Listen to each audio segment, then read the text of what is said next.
Boa noite, Jornal DPG, mais um Boteco do Reaça, terça-feira, meio-dia. Rui S. Pratini e Restonário Topete.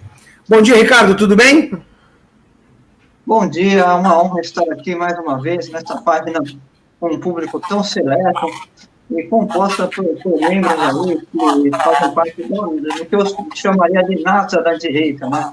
Pessoas da direita que têm as melhores análises da situação estão no Jornal DPG. Maravilha, muito obrigado, Ricardo. Ricardo, vamos lá.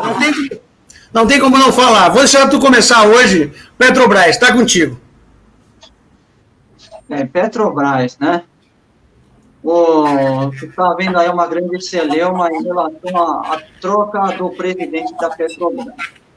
Bolsonaro anunciou aí que vai sair o Castelo Branco e vai entrar aí o General Luna. Né? O General Luna fez aí um excelente trabalho em Itaipu. Então, eu vejo essa substituição aí mais como uma premiação ao general, pelo excelente trabalho que ele fez em Itaipu, né? Mais mostra a confiança do Bolsonaro no general do que uma punição ao Castelo Branco, né? Que também fez um trabalho bom na Petrobras, mas é um trabalho que dá para melhorar. Então, eu vejo aí como uma situação que você está tirando um craque para colocar um cracaço aí,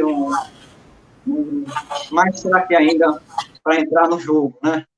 E o que acontece? Essa celeuma em relação ao mercado financeiro, aí, o mercado financeiro em relação à troca, é porque existe aí uma narrativa mentirosa sendo espalhada aí, de que essa troca seria uma sinalização de que o Bolsonaro iria interferir nos preços do combustível na canetada, meio que no estilo Dilma, né? Estão dizendo que o Bolsonaro dilmou, e que isso seria uma guinada populista do governo Bolsonaro, né? E até o momento não existe nenhuma declaração, nem do Bolsonaro e nem do novo presidente, o general Luna, né, novo presidente da Petrobras, de que será adotada alguma política nesse sentido, né? Nem o Bolsonaro em nenhum momento disse que iria represar os preços do combustível, e nem o general Luna disse. Então, a mera expectativa que foi gerada no mercado em relação a essa suposta intervenção no preço, baseada apenas em mero fuxico que foi espalhado na imprensa, essa mera expectativa fez com que as ações despencassem, as ações da Petrobras. E eu acredito que assim que o novo presidente da Petrobras anunciar quais serão as suas políticas para a empresa, irá acalmar os ânimos no mercado, né, arrefecer, estancar essa sangria, como diria o Romero do Castro, e isso será suficiente para que as ações da Bolsa retornem ao patamar de antes, né? Então, caso fosse investidor, né, o que eu faria nesse caso? Eu esperaria as ações pegarem no patamar aí, né, no platô, porque elas ainda estão descendo. Assim que chegar num platô, eu compraria o máximo de ações que eu pudesse, porque como teve essa desvalorização abrupta, ela tende a voltar ao patamar original, ou até mesmo superar o patamar anterior, porque haverá aí uma excelente gestão. Então, o lucro de quem comprar essas ações na baixa vai ser enorme. Bom, Ricardo, eu já investi em bolsa, eu regularmente invisto, hoje não estou investindo. Eu amo bolsa de valores, eu queria falar para o pessoal o seguinte, essa oscilação, cara, chega a 20%, 30%, é para quem tem fígado, tá? Eu não vejo nenhum grande motivo da queda, além das declarações do Bolsonaro. E sim, bolsa de valor é isso aí. Um simples rumor destrói uma empresa ou cria um monstro, né? Cria um unicórnio que eles chamam. Então, assim, eu acredito que vai retornar? Eu acredito que sim, porque não tem nenhuma coisa negativa de saída da Petrobras, só uma declaração que foi mal interpretada. Só uma não, né? Vamos falar a verdade, só mais uma declaração que foi mal interpretada pela imprensa e espalhada. Mas o que eu achei interessante, Ricardo, agora, já que a gente está falando de bolsa, eu vi um Twitter hoje de um rapaz que eu não pensei que ele fosse expandir o lado vermelhinho dele tão cedo. sabe? Esse negócio da Petrobras foi tão bonito que ele porque mexeu no âmago, né? Eu acho que a Petrobras atingiu no fígado de várias pessoas, várias, e deixou todo mundo meio, sabe? Então, assim, por exemplo, teve um Twitter hoje de um cara que se entregou lá para mim, não me enganava, esses famosos propagadores de direita. Então eu vou falar a primeira coisa seguinte, para mim, um grande exemplo de bolsonarista não, de patriota que luta pelo Brasil é o Bolsonaro. Por quê?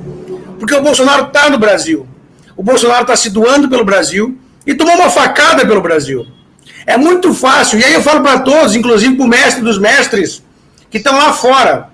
Não tenho nada contra pessoas que moram fora do Brasil. Mas um cara que mora fora do Brasil, que abandonou o barco para ficar de lá cagando regra para cá, desculpa, meu amigo. Eu podia ter ido para fora, mas eu estou aqui lutando pelo Brasil. Eu podia ter ido morar lá. Não, eu estou aqui lutando. Então, desculpa, foi um desabafo, porque quando eu olhei o negócio, eu digo, cara, tu não engana ninguém, solta meia dúzia de coisa. Então, assim, para mim, Rui, o cara que luta pelo Brasil, mora no Brasil. Exato. Eu não acho que uma pessoa que está fora do Brasil, está dando um eco aí, eu não acho que pela pessoa estar fora do Brasil, ela não tem credibilidade para falar, né? Eu não costumo fazer esse tipo de julgamento, mas eu acho que o cara pode estar fora do Brasil e fazendo muito pelo Brasil. A questão é que esse sujeito que você mencionou aí, ele, além de estar fora do Brasil, ele visa apenas os próprios interesses. Eu não acho que ele seja... ele visa aí vender o curso dele, vender os livros dele, né? Eles são excelentes livros, por não dizer, né?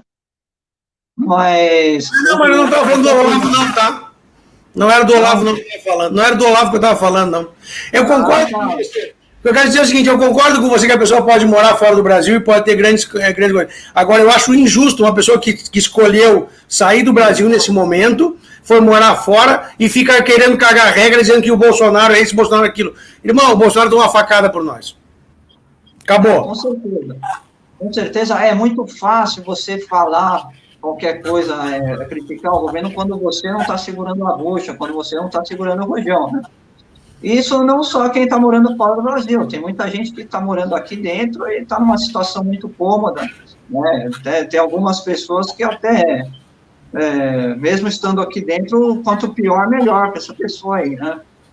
Você sabe muito bem, como você já foi investidor aí no mercado financeiro, sabe que você sabendo jogar no mercado financeiro, dá para você ganhar muito dinheiro na crise, dá para você ganhar... dá para você extrapolar. É fácil, Ricardo. O problema é quando a gente perde dinheiro. Aí dá um problema, cara. Dá uma dor nas costas. Mas no mercado financeiro dá para você ganhar com a perda. Dá. Você ganhar com a perda. Vamos lá. A primeira pergunta que eu quero te fazer é o seguinte. Quem é que tem o poder de trocar o presidente da Petrobras? Essa atribuição é do presidente Bolsonaro? Ele precisa pedir... Ele precisa pedir amém para os investidores, ele tem que dar uma resposta para alguém, ou ele pode simplesmente chegar e dizer, vou trocar e troca? Vai para o conselho da Petrobras isso daí, né? O conselho da Petrobras tem membros indicados pelo governo e tem membros indicados pelo corpo de funcionários da própria empresa, né? Então não é uma coisa assim tão autocrática que dá para fazer aí. Tá, mas essa mudança que ele fez agora ocorreu da maneira correta. Ela não ultrapassou nenhum limite, ele não fez nada de ditador, por exemplo. Ele foi lá e fez os trâmites corretos para trocar o presidente, correto? Exato, ele fez tudo de acordo com o protocolo. Ele indicou o nome e esse nome foi para a análise do conselho ali. Perfeito. É bom deixar claro, Ricardo, porque é o seguinte, porque quando ele queria trocar o cara da Polícia Federal, o STF não queria deixar, mesmo sendo atribuição dele. Agora ele trocou o presidente da Petrobras, mas só um pouquinho, é atribuição dele ou não é? Então pronto. Exato, Estão acusando o Bolsonaro de interferência indevida, quando na verdade ele está apenas exercendo o que são prerrogativas dele. Você exemplificou bem aí, o caso do Ramagem, né, que foi... Isso. Teve aquela celeuma em relação ao Ramagem, Até o Lula reconheceu que o Bolsonaro, naquele caso ali, estava exercendo a prerrogativa dele e que a interferência do STF foi indevida. Perfeito. Até o Michel Temer também deu uma entrevista lá dizendo que o Bolsonaro tinha todo o direito de colocar na chefia da Polícia Federal quem ele bem entendesse ali. Claro, eu falo isso porque é o seguinte, porque às vezes a gente tem que explicar as coisas de uma maneira simples para a população simples conversar. Ontem a gente estava numa live com os caminhoneiros e é exatamente isso que a gente estava explicando. Por exemplo, a troca do presidente foi feita da maneira correta, do jeito correto, e seguindo os protocolos corretos. E quem indica é o presidente da República. Ponto, acabou, entendeu? Então, assim, o resto é choro. E aí eu vou fazer um parênteses aqui, quero saber o que tu acha, por exemplo, quando o Bolsonaro fez uma alteração na CEAGESP lá, que botou o comandante da PM, do BOP, sei lá o quê, deu um griteiro e não sei o quê, e depois a gente começou a descobrir, né? Tira o cafezinho, paga R$100 por semana, o cara tem que comprar não sei o quê, ou seja, um monte de coisinha, isso que lá é um pedacinho de nada, né? Esse choro, será que na Petrobras não está ligado ao mesmo processo? Tipo, vai mexer em coisas que são institucionalizadas? Eu não posso acusar porque eu não tenho prova ainda, estão saindo rumores, então assim, a gente não sabe ainda. Estou falando só assim, né? Quando deu CEAGESP, trocaram lá, o grito começou, aí depois descobriu por quê. Será que na Petrobras, esse grito estridente, porque aí foi um grito muito maior, teve grandes jornalistas aí que estão berrando que nem os malucos. Será que não é uma teta que está sendo secada? Porque o que eu digo é o seguinte, cada vez que o Bolsonaro arranca uma teta, cara, os porcos para desmamar gritam que nem os condenados. O Bolsonaro, ele tem essa característica, sempre que tem algum órgão que tá tendo algum problema ali, alguma política indevida, eu diria, algum ministério que não se acerta de jeito nenhum, que está tendo algum problema ou em relação à corrupção ou em relação à má gestão, que ele não consegue resolver trocando nome 1, 2, 3, aí a última instância que ele recorre aí é colocar um militar, né? Por exemplo, o Ministério da Saúde, né? Colocou o Mandetta, não estava dando certo, colocou o Taixe, também não estava dando certo, ele foi lá e colocou o Pazuello, acabou o problema. Esse caso aí da CEAGESP, né? Estava uma balbúrdia ali na CEAGESP, ele foi lá, colocou um general e acabou o problema. Por que isso, né? Porque certos problemas nesses órgãos ou nessas estatais, para você resolver, você vai mexer com o interesse de gente poderosa, e quem estiver mexendo com isso daí vai sofrer ameaças de morte. Então, quando você coloca um general, né, é um pouco mais complicado você ameaçar um general do exército de morte, né? Então, quando tem uma situação que para resolver vai mexer com o interesse de gente perigosa, a inclinação do Bolsonaro é colocar um general ali. Então, eu acredito que essa troca seja mais nesse sentido. Por isso que eu disse no começo que não significa que ele esteja desaprovando a condução do Castelo Branco na empresa, né? Pode ser mais no sentido de ter algum problema ali que o Castelo Branco já não tem condições de resolver, porque ele pode estar comprando uma briga que ele não tem, né, respaldo para isso. Então, aí você precisa colocar um general.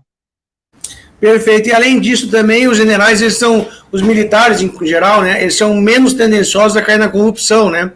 Porque o dinheiro é muito grande, né? Então tu pode corromper uma pessoa por dois motivos. Quem estudou, por exemplo, um pouquinho de Pablo Escobar sabe, né? Ou na prata, né, que é dinheiro, ou no tiro, né? Na plata ou no plumo. Então, assim, quando você chega com um militar, as duas coisas já não mais. Medo ele não vai ter, cara, uma ameaça a mais, uma ameaça a menos não faz diferença para ele. E eu não sei direito, mas o militar, você vê lá a quantidade de corrupção que a gente teve um general envolvido só lá em Angra, né? Ou seja, eu acho que a penalidade prevista para eles no Código Militar deve ser muito mais rigorosa e cumprível, né? Ou seja, a pessoa vai cumprir a pena. Então, assim, eu acredito que com essas duas coisas, o general é uma das escolhas maravilhosas porque vai começar a resolver, né? O presidente anterior, que saiu agora, se ele fez um serviço bom ou não, isso a gente vai ter que avaliar agora no momento, né? Talvez ele tenha entrado lá com uma missão, cumpriu a missão e agora está na hora de sair. E são coisas que a gente não sabe, a gente vai descobrir agora, né? O que novamente eu quero reforçar é: o Bolsonaro já acertou com o Mandetta, com o Moro, com o CEAGESP e com tantos outros casos. O pessoal podia ter um pouquinho mais de calma, né? Ó, o Bolsonaro foi lá e trocou o cara da Petrobras. Beleza, pega a pipoca e vamos assistir agora 2 semanas de limpeza no Brasil. E não, vai todo mundo pra rua, meu Deus, o mundo caiu. Aí um cara lá que é liberal diz, aí o outro, meu Deus, uma choradeira. É sério? Calma, galera. Exato. Assim, o que eu vejo na grande mídia, no mainstream, até entre os liberais, entre o pessoal da grande mídia, é que eles veem como negativo o fato de ser um militar, né? Parece que na cultura tá um eco aí,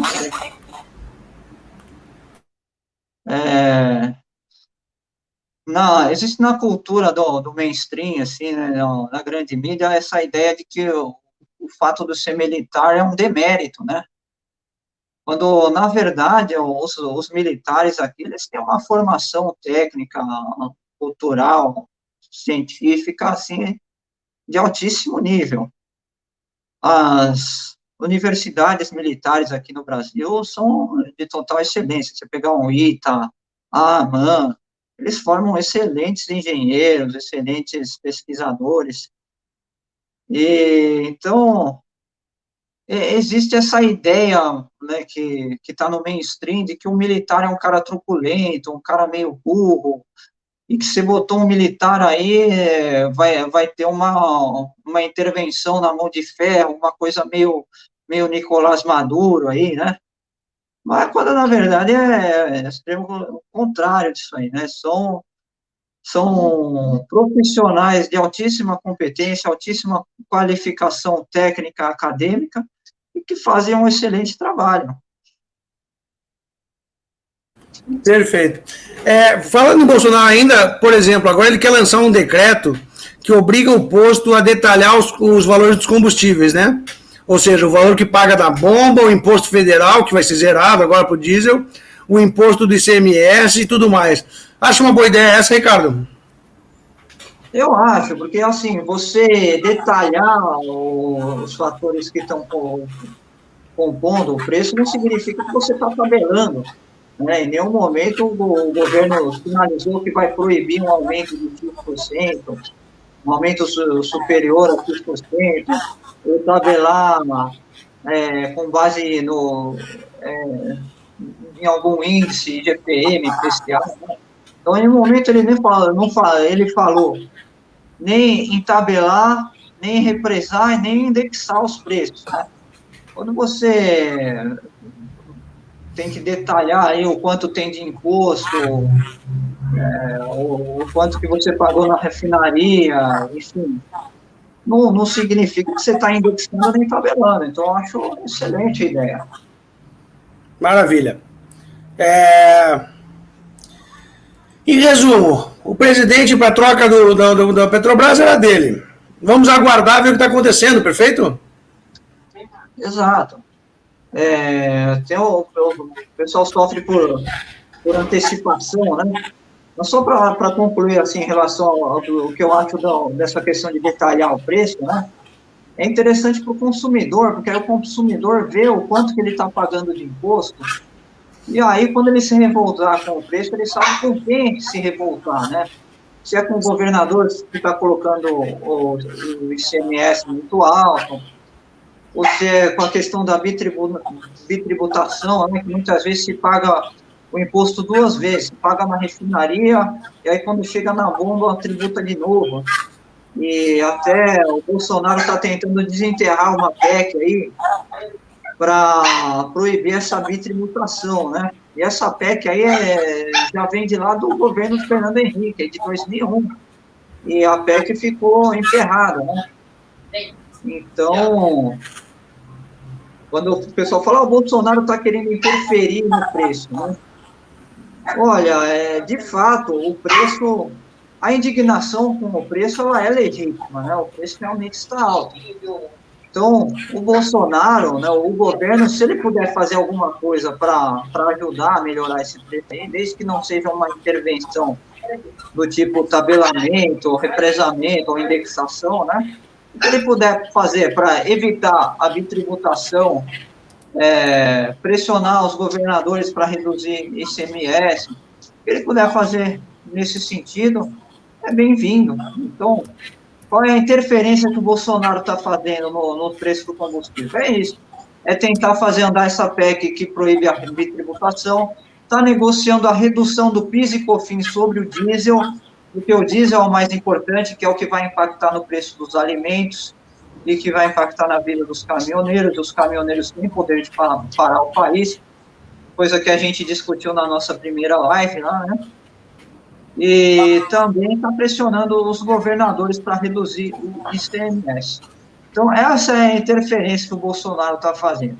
O que mais que ele poderia interferir? Aquilo que a gente já discutiu na live, né, de 2 semanas atrás, é ver se desmembra a empresa aí e privatiza, mesmo que mantenha aí alguma parte estatal, mas para que entre novos players e haja concorrência no mercado, porque a concorrência é o melhor estímulo para a redução de preço no mercado, né? Perfeito. Então, só que esse desmembramento vai demorar seus 2, 3 anos, né? Ele está fazendo tudo que ele pode. Então, assim, vamos deixar claro, o Bolsonaro está fazendo tudo que ele pode para interferir no preço do diesel. Tá, de maneira legal. Ou seja, ele zerou o imposto federal, ele está tentando negociar com os governadores. A gente tem que, às vezes, Ricardo, o que eu sinto a gente tem que ser claro para as pessoas, porque a gente fica de meias palavras e as pessoas não conseguem entender. O Bolsonaro está fazendo tudo o que ele pode para interferir no preço do diesel? Sim, de maneira legal. Ele age onde ele pode agir, zerando o imposto, ele negocia com quem ele consegue negociar, ou seja, o Bolsonaro novamente está pensando no Brasil e agindo pelo Brasil. Exato, assim, e é importante dizer que não é só a questão de interferir dentro dos meios legais, mas interferir dentro dos meios legais e interferir de forma que respeite as leis de mercado. Assim, aí eu falo sempre, Ricardo, o seguinte, ó, quem foi a pessoa mais prejudicada, que teve seus poderes mais cassados durante o ano de 2020? Foi o Bolsonaro. O cara que foi, que ia ser o ditador, o genocida, o assassino e não sei o quê. E ele foi o cara que teve os poderes mais aviltados pelos poderes jurídicos e foi o cara que fez tudo respeitando. Então, assim, ó, tá na hora dos bolsonaristas entenderem que o Bolsonaro trabalha a favor do Brasil, pelo Brasil, de maneira legal. E você falou ali antes que a gasolina tá cara. Isso é outra coisa que a gente tem que começar a aprender. O que é? A porcentagem. Veja, a gasolina em 2010, Ricardo, estava 2,59. Nossa, Rui, eu quero 2,59. Só que o salário mínimo lá era R$510. Agora a gasolina está 5,10. E o salário mínimo é 1.100. Ah, eu quero a gasolina mais barata. Sim, eu quero. Mas entenda, proporcionalmente aumentou tudo no mundo. Lembrando, estamos saindo de um ano de pandemia, onde o Bolsonaro foi aviltado dos poderes e, além disso, foi impedido o povo de trabalhar.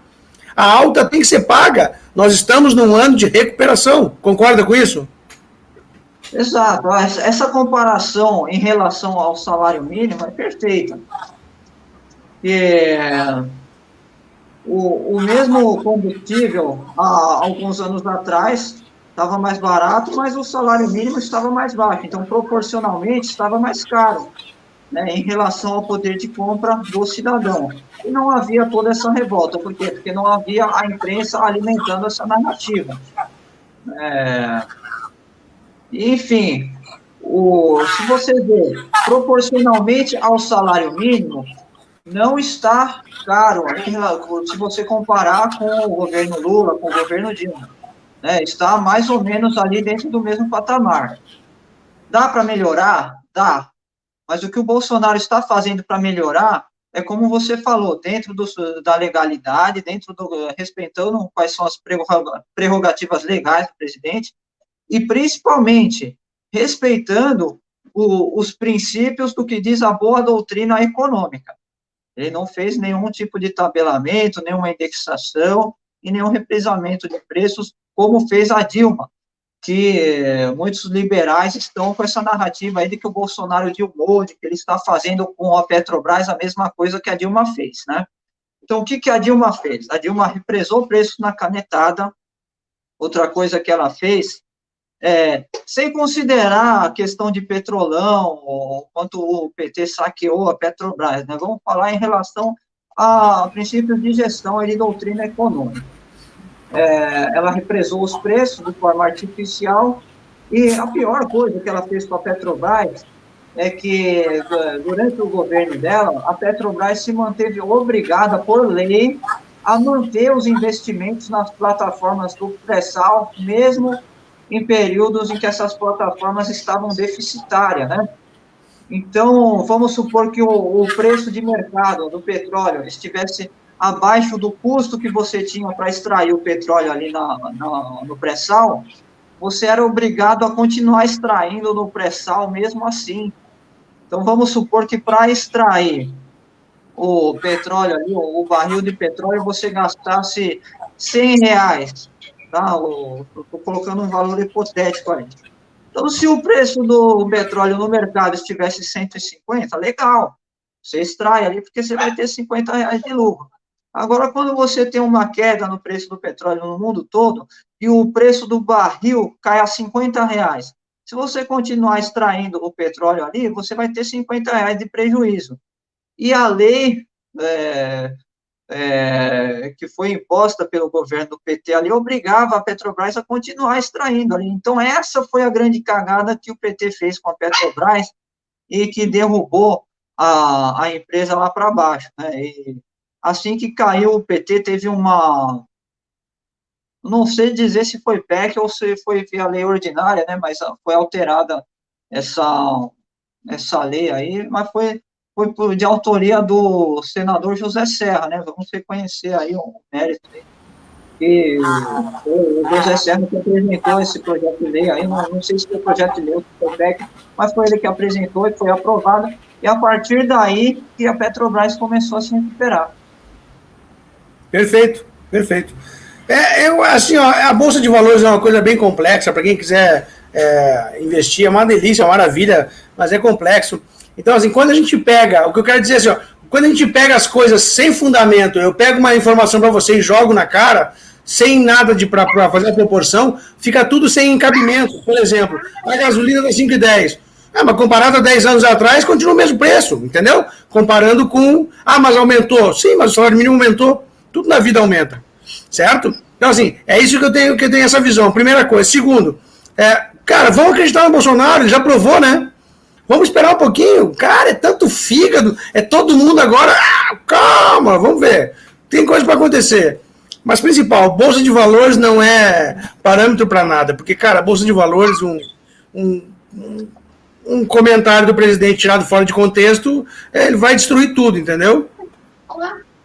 E o Bolsonaro, acho que provou para mim, né, Ricardo, que ele faz tudo pelo povo e para o povo. Ele faz da melhor maneira possível. Certo? Tem mais alguma coisa que quer comentar de Petrobras? Para mim é isso aí, não vale os meandros de... quem quiser se aprofundar mais, amanhã tem às 18 horas, onde a gente vai falar de todas as volatilidades, preço de barril de petróleo, os players, é um monte de coisa técnica, legal para quem quiser aprender. Mas, cara, é bem complexo, não é uma coisa que a gente aprende do dia para a noite. Assim, o que eu queria falar, assim, em relação ao mercado de ações ainda, né? É que, como você bem sabe, aí, o mercado de ações, ele responde a expectativas, né? Então, quando você tem boatos, narrativas mentirosas, isso aí acaba interferindo no mercado financeiro. E eu acredito que tem agentes especuladores que fazem isso propositalmente. O que eu quero dizer com isso? Você lança um boato no mercado, fazendo com que esse boato derrube o valor de mercado das empresas, Aí, pessoas ligadas a esse mesmo agente que espalhou essa desinformação compram as ações na baixa. E aí, quando a recuperação de valor, após esses boatos terem desmentidos, essa desinformação ter desfeita, esses mesmos agentes que compraram as ações na baixa que eles mesmos causaram, vendem as ações na alta. Isso daí é muito comum. Isso daí está sendo muito recorrente durante o governo Bolsonaro. O que a gente tem? Só um pouquinho, cuidado. O Eike Batista ele foi sentenciado esse ano, tomou uma multa de quase 1 bilhão, porque ele fez isso exatamente na época do governo Lula. Aquela empresa de petróleo dele era uma fraude, né? Então, assim, se alguém faz isso, e veja, se alguém faz isso, é bem complicado. A Comissão de Valores Imobiliários, que é a CVM, que cuida da Bolsa de Valores, ela é extremamente rigorosa. Porque a Bolsa de Valores é onde você mantém o financeiro vivo, entendeu? É lá onde as grandes empresas buscam dinheiro de uma maneira barata. Então, pode acontecer? Pode. Se acontecer, a CVM está em cima. Porque não tem como você não deixar rastro, tá? O dinheiro deixa rastro. E para você ter dinheiro, para você ganhar dinheiro nesse negócio, você vai fazer uma movimentação gigantesca. Mas sim, existem players que fazem essas jogadas e existem players que fazem essas jogadas de intuição. Quando a pessoa planta a notícia, ela pode ser presa, tá? E aí a cadeia é forte e uma multa forte. É aí que eu estava querendo chegar, porque essa manipulação do mercado financeiro é crime financeiro internacional, é um crime gravíssimo. A gente tem uma legislação nacional de crimes financeiros e tem também a legislação internacional. Não sei se você lembra quando o Joel Batista... ele fez o dólar de dólar, né? Ele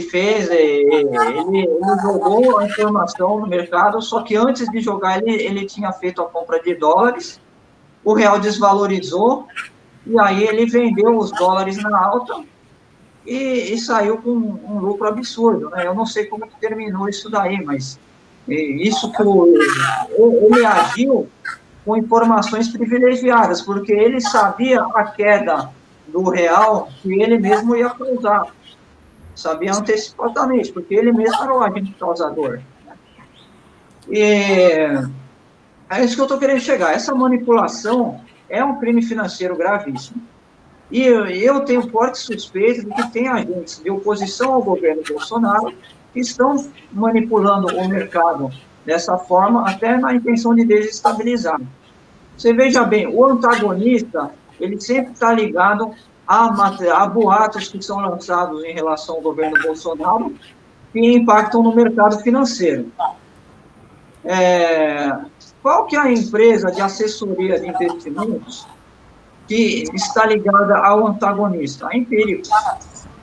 Então, você concorda que um analista da Empíricos pode muito bem saber de antemão qual é o tipo de matéria que o antagonista vai publicar e causar um impacto no mercado financeiro? Então, se a Empíricos tem acesso a esse tipo de informação, sabe de antemão o tipo de notícia que o antagonista vai publicar, ele não pode chegar nos seus clientes e orientar, olha, vende as ações dessa empresa aqui, compra as ações dessa empresa ali. Então, eu acho que isso daí tem que ser investigado. Eu suspeito que a dupla aí, antagonista e Empíricos, estão cometendo um crime financeiro gravíssimo. E eu acho que isso daí tem que ser investigado. Quem puder cantar essa bola aí para o governo, para a Polícia Federal, eu sugiro que cante essa bola aí. Perfeito, Ricardo. Vou investigar um pouco mais sobre essa jogada aí, não tinha me atentado a ela. E, cara, falando em já que tu deu a deixa, vamos nessa então. Falando em dar a deixa para a Polícia Federal agora, vamos agora comemorar, né? Nós perdemos uma batalha a semana passada, o Daniel está preso, e novamente eu não vou entrar no mérito do que ele falou e como ele falou, isso não me interessa. O que me interessa é a liberdade de expressão e o artigo 53 que dá imunidade para ele. Mas eu quero comemorar por quê? Já que o STF recriou alguns dispositivos, recriou por quê? Porque agora ele botou flagrante um vídeo que está no ar. Ou seja, isso que nós estamos falando, Ricardo, enquanto permanecer no ar, é um flagrante. O que não é a verdade, mas agora no sistema jurídico brasileiro é. E o que importa não é o que nós achamos, importa o sistema jurídico vigente, certo? E aí eu vou falar de um cara que eu sou fã, o vereador Nicolas de Belo Horizonte. Ele entrou com uma notícia crime contra o Ciro Gomes e contra o senhor Freixo, usando não algo parecido, usando não uma leitura, ele está usando as palavras escritas que o Alexandre de Moraes determinou para prender o Daniel Silveira. Ele pegou as palavras e copiou, usando tudo exatamente igual. Porque é o seguinte, meu amigo Ricardo, lei que prende Daniel, será que prende Ciro e Freixo? Exato. Existe um duplo padrão moral ali, né? Você veja bem, a Maria Flor, né, aquela atriz, ela fez um vídeo falando que queria matar o Bolsonaro, que queria esfregar a cara do Bolsonaro no asfalto. Ali é liberdade de expressão, né? Não é mais. Teve um festival que organizaram lá, o pessoal do João Gordo, lá do Rato de Porão, chamado Facada Fest, né? O flyer do festival, o cartaz de divulgação do festival, era o Bolsonaro levando uma facada lá e o pessoal comemorando. Ali é liberdade de expressão, não é crime contra a segurança nacional, né? E ainda antes do Bolsonaro, quando o Michel Temer assumiu a presidência, né, o Gabriel Pensador gravou um clipe lá chamado Matei o Presidente, né, era claramente instigando, né, incitando a população a cometer um atentado contra a vida do presidente, né? Exato. E isso daí também é liberdade de expressão. Agora, quando é alguém do nosso lado, né, falando qualquer coisa contra os ministros do Supremo, aí é crime contra a Lei de Segurança Nacional. Então, nada como fazer do limão uma limonada, né? É lamentável o que aconteceu com o Daniel Silveira, é lamentável a punição que ele sofreu. Inclusive, né, uma parcela muito grande da militância bolsonarista está cobrando injustamente uma interferência do Bolsonaro nesse caso. Eu acho que o Bolsonaro não tem que interferir, porque se ele for tentar interferir, vai melar toda a articulação política que o governo está fazendo para aprovar as reformas. Mas mais do que isso, eu gostaria de lembrar o seguinte: se o Bolsonaro interferir nessa questão, ele vai estar cometendo o mesmo erro que o STF está cometendo, que é o quê? Ingerir em leis e em outros poderes que não lhe cabem. Esta briga é do judiciário com o legislativo, os dois têm que se entender, o executivo tem que se manter fora. É que nem um pai e uma mãe brigando, é que nem um irmão e uma irmã brigando, e vir um externo querer se meter. Não tem que se meter, fica quieto, a briga é dos dois. Eu estou amando que o Bolsonaro está quieto, porque não cabe a ele. Se cabe a alguém, é o Bolsonaro filho que está lá na Câmara, ele tem que se meter. E o outro Bolsonaro filho que está no Senado. Esses dois têm que conjecturar lá dentro e trabalhar para resolver esse problema. Agora, o presidente pai já tem problema demais, tem que se explicar por tudo que faz e pelo que não faz. O que eu quero novamente, antes de devolver a palavra, e peço desculpa pelo corte, é que isso é uma coisa que está me incomodando desde o dia do Daniel, que eu estou repetidamente as mesmas coisas. O que acontece? O Bolsonaro é o cara mais dentro da lei direitinho. Ah, mas, cara, se o Bolsonaro fizer uma vírgula fora da lei, ele toma uns 200 processos de impeachment. Então ele é o cara que anda mais direitinho possível. Nem sinal fechado ele passa. Não concorda comigo? Exato. Assim, o pessoal tem que entender que nessa questão do atrito entre poderes, né, que a gente busca harmonia, né, mas quando há um atrito entre poderes, o Bolsonaro é o lado mais fraco da corda. Porque o STF pode tirá-lo do poder e o Congresso pode tirá-lo do poder. Agora, quando o STF interfere indevidamente no Legislativo ou no Executivo, aí não há a quem recorrer, nada pode ser feito contra os ministros do STF, porque qualquer processo de impeachment contra um ministro do Supremo, a chance disso daí ser aprovado é remota, é extremamente pequena. Então, os ministros do STF são praticamente impunes. Eles podem, quando eles interferem no legislativo ou no executivo, nada acontece. Agora, o Bolsonaro, se ele tentar interferir em decisão do judiciário ou do legislativo, aí, com certeza, ele leva a pior, né? Então, eu vejo, assim, a militância bolsonarista cobrando de uma forma irracional uma interferência do Bolsonaro nessa questão, né? Estão sendo injustos, como dizendo que ele foi frouxo, que ele abandonou aqueles que estão do lado dele, e também muitos cobrando do Lira uma interferência. Meus queridos, o Lira, ele fez tudo que ele podia para ajudar, né? Ele gastou saliva, ele tentou dialogar com os ministros do Supremo, tentou dialogar com os parlamentares, mas existe um limite ali, porque quando você vai fazer esse tipo de articulação para ajudar, existe uma demanda, um gasto de um capital político. E no atual momento, o governo está precisando gastar esse capital político com a aprovação das reformas.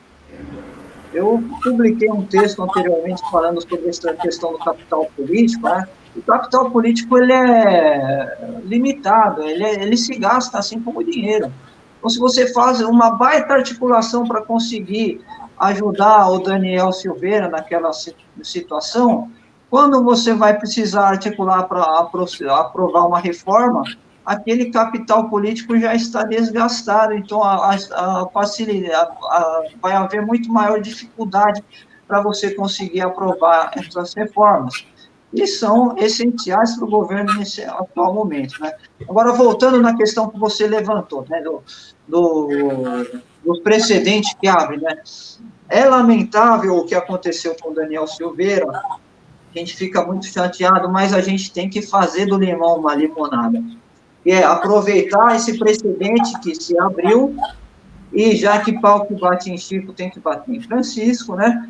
Procurar todos os vídeos, tudo que é material que tiver de esquerda cometendo crimes contra a Lei de Segurança Nacional, situações nas quais eles extrapolam a liberdade de expressão e cometem crimes, e começar a judicializar isso daí, porque aí não vai ter mais desculpa. Tem diversos deputados que já estão colocando os telefones deles, dos assessores, a essa disposição, tá? Acredito que possa ser feito, inclusive, pela população, mas eu acho que tem que fazer todo mundo, assim, eu fazer, você fazer, mandar para o deputado, infelizmente, judicializar ao máximo, para eles entenderem que se pode um, pode para o outro, né? O que a gente tem que entender, o que a gente tem que fazer valer é a lei. A segurança jurídica vale tudo. Porque no momento que que as pessoas que têm o nome de Ricardo podem sair na rua na terça e o Rui na quarta, ok. Ah, mas o Ricardo sai na quarta também. Ah, porque ele é mais bonito do que eu. Aí complicou, cara. A lei tem que ser para todo mundo. Boa ou ruim, a gente discute em outro momento, a gente pode revisar ela, a gente pode reformar. Agora, a lei tem que ser cumprida. Ponto, acabou. Esse o princípio, né? É o meu ponto de ver. Então, assim, eu não vou entrar de novo, porque eu não vou entrar no mérito do Daniel, não quero nem saber se ele falou certo ou errado. A única coisa que eu falo sempre, artigo 5º, artigo 53, ele tinha imunidade parlamentar. E a imunidade parlamentar foi rompida nesse momento.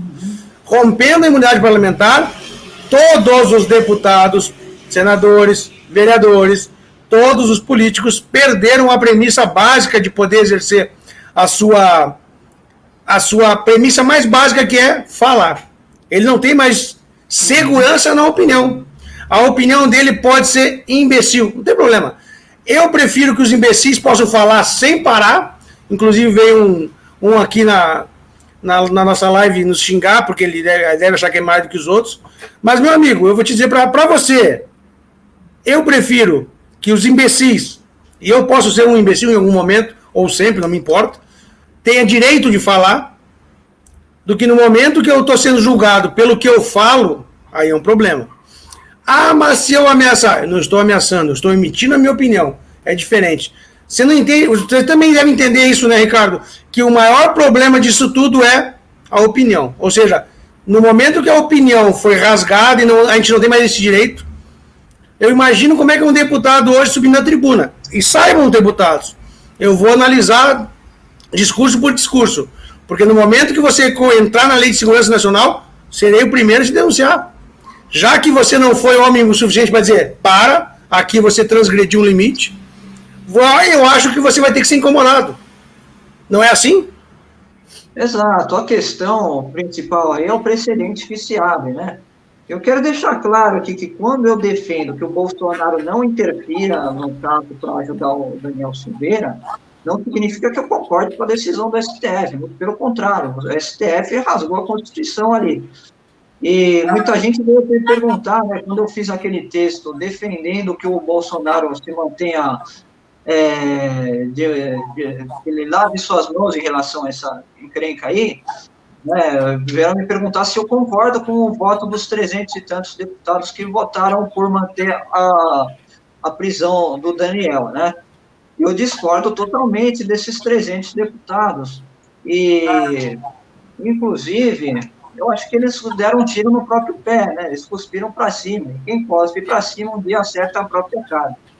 Porque muitos deles votaram ali com medo do STF, né? Porque muitos ali são investigados ou potencialmente investigados, que eu quero dizer, podem vir a ser investigados lá na frente, porque eles praticam ali alguns crimes, né? Então, eles sabem que podem lá na frente estar sendo julgados por ministros do STF, então eles não querem se indispor com os ministros. Só que nisso de votar pela manutenção da prisão para não se indispor com os ministros, eles acabaram abrindo um precedente que pode prejudicar eles mesmos, porque numa futura ocasião em que eles forem alvo de uma ação judicial por falas por eles proferidas ali na tribuna, ou mesmo em lives ou nas suas redes sociais, né, os prejudicados serão eles mesmos. Eles acabaram abrindo mão da própria prerrogativa da imunidade parlamentar. Perfeito. Eu vi uma postagem no Facebook, e o brasileiro é uma delícia, né? Ele falou assim, há anos atrás, lá na Câmara, era mostrava o Bolsonaro sozinho, né? Agora já passamos de 100, ou seja, nós temos 300 e poucos que votaram contra, assim, mas já passamos de 100 bolsonarinhos que querem o bem do Brasil e que conseguem peitar o STF. Então, assim, eu continuo dizendo, eu vejo o Brasil no futuro próximo muito melhor. E, para mim, esse momento, 2021 e 2022, vai ser literalmente uma guerra, vai ser literalmente um momento tenso, muito tenso, porque o Bolsonaro está atacando tetas gigantes, né? E quando a gente pensava que tinha atacado tetas fortes, ele foi lá agora e chutou a Petrobras. Cara, cenas do próximo capítulo, terça-feira que vem, certeza que nós vamos dar umas risadas sobre isso já. Ricardo, tá contigo para fechar. Te agradeço de antemão a tua atenção. Novamente, acredito que o pessoal ficou um pouquinho mais por dentro do assunto. O importante é isso, a gente criando conhecimento e criando conteúdo, gerando discussões, para a gente aprender um pouquinho mais e estar lutando pelo Brasil. Eu acho que todo mundo aqui, pelo menos o Jornal DPG é criado para isso, lutar pelo Brasil, pro Brasil e para que nossos filhos e netos tenham um país maravilhoso para viver. É isso aí, você colocou muito bem, Rui, essa questão, eu vejo que a transformação é gradual, né? Você falou ali que antes era o Bolsonaro sozinho, né? Agora já tem 100, né? E pela votação ali do caso Daniel Silveira, né, é decepcionante ver que 300 e tantos que votaram pela manutenção da prisão, mas a gente vê que já existe uma resistência ali que tem mais de 100 homens, né? E na próxima legislatura, esses 100 já podem passar a ser 200. E daqui mais 4 anos podem virar 300, né? Então, é um processo que é gradual. A tomada de consciência do povo em relação ao que passa na política é gradual, não é de uma hora para outra. É um trabalho de formiguinha que a gente vai fazendo, né? E depende de nós. Se a gente não faz um trabalho para, aos poucos, ocupar cada vez mais cadeiras no Congresso, a gente não pode botar um presidente lá e cobrar que ele resolva tudo sozinho, né? Então, colocação perfeita aí, né? É uma mudança gradual que a gente faz, e eu vejo que a gente está conseguindo, aos pouquinhos, melhorar a situação, e eu vejo num futuro muito próximo um Brasil muito melhor do que há 8 anos atrás. Porque como que nós estávamos há 8 anos atrás? Eu falo 8 porque é múltiplo aí do prazo dos mandatos das legislaturas, né?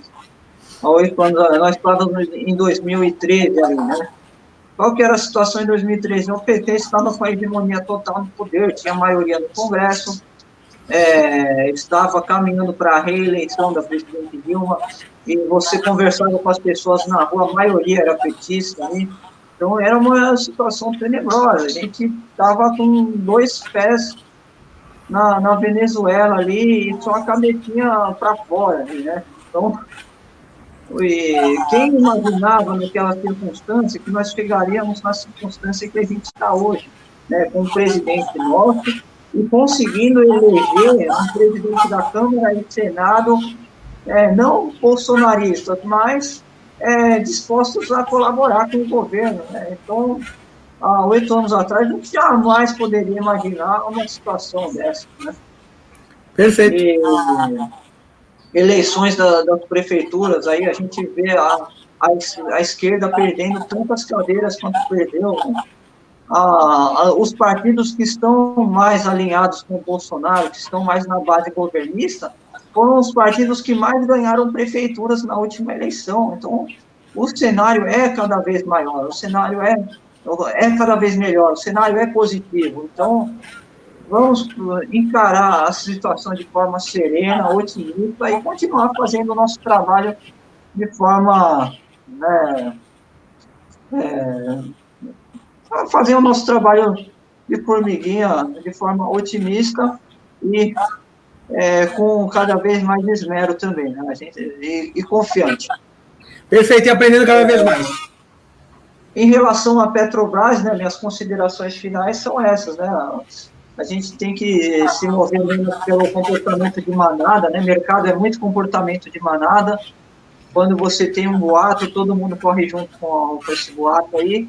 E quem tem uma visão além pode sair ganhando, né?